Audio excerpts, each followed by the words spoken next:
Now, Amnesty International is condemning the Nigerian government's suspension of Twitter. It says Nigerians use social media to exercise their human rights, including their right to freedom of expression and access to information.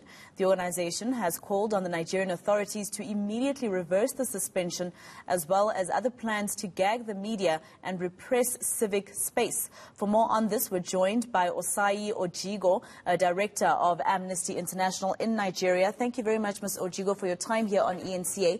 Now, firstly, we saw the news also coming out last night that the Nigerian government has also now said that they're going to have immediate prosecution for anyone who tweets.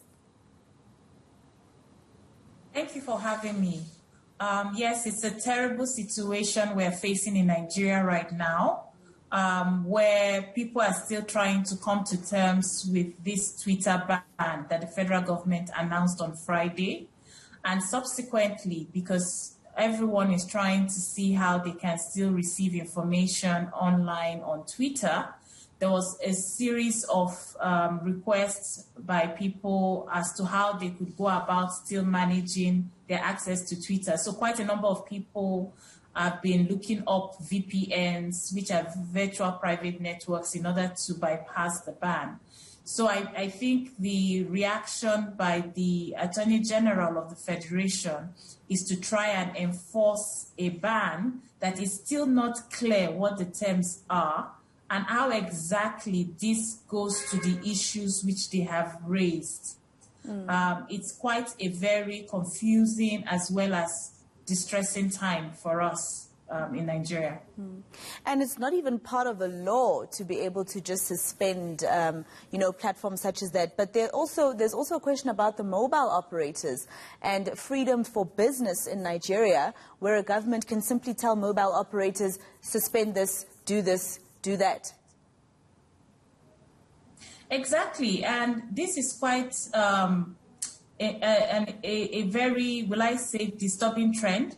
Because coming out of COVID-19, many businesses are trying to get back on track and people are seeking investment. So we don't need this sort of knee-jerk reactions by the government whenever they're not happy about what someone or a platform has said. Most importantly, it also shows how draconian these policies can be when it directly impacts on how people conduct their businesses, how things that people take for granted and even human rights can be criminalized just because they want to enforce a process that has not clearly had the backing of law. It's still a directive. People are still given opportunity to the government to rescind the decision.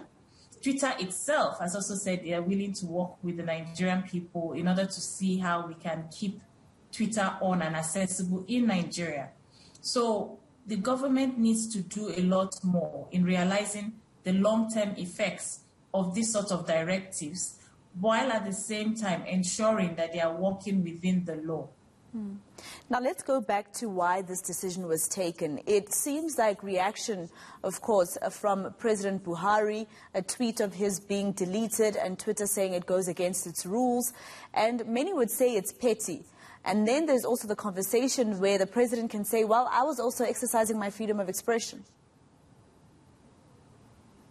Well, freedom of expression is one human right that sometimes people have taken liberty of.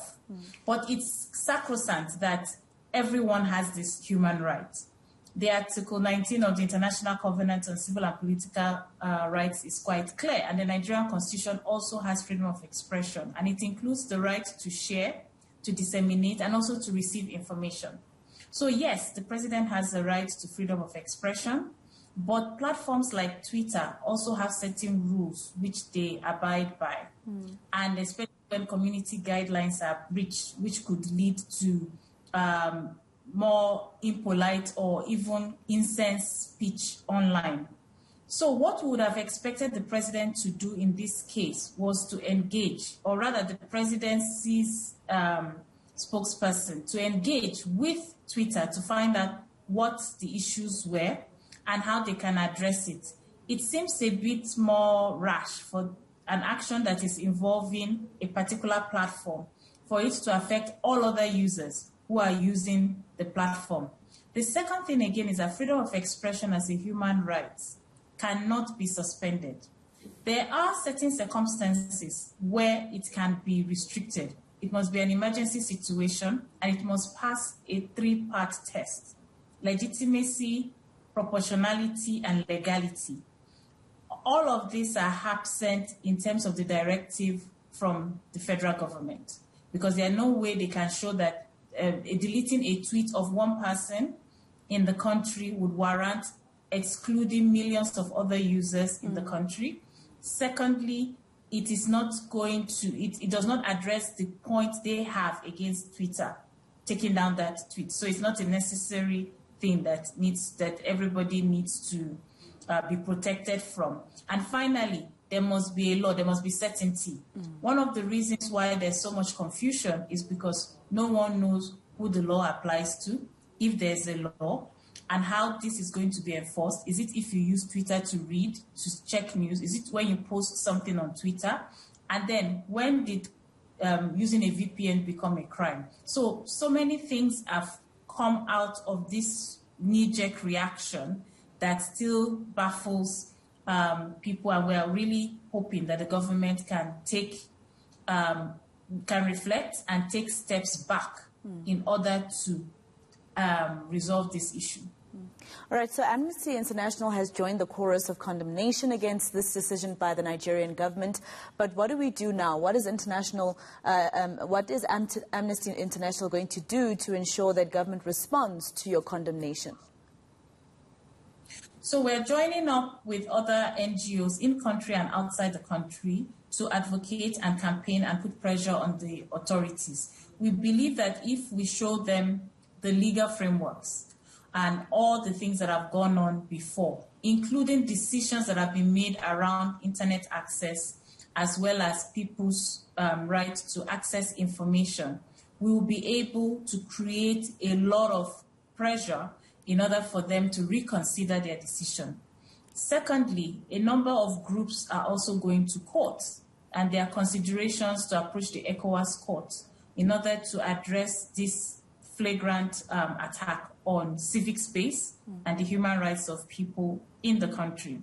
Finally, it's a call to the international community, particularly the international human rights mechanisms at the United Nations, at the African Union, to please step up and remind the Nigerian government of its international obligations and the need to ensure that everybody operates within the law. No one is above the law, but at the same time, the law should not be used to oppress and suppress free opinion and the human rights of people within its territory.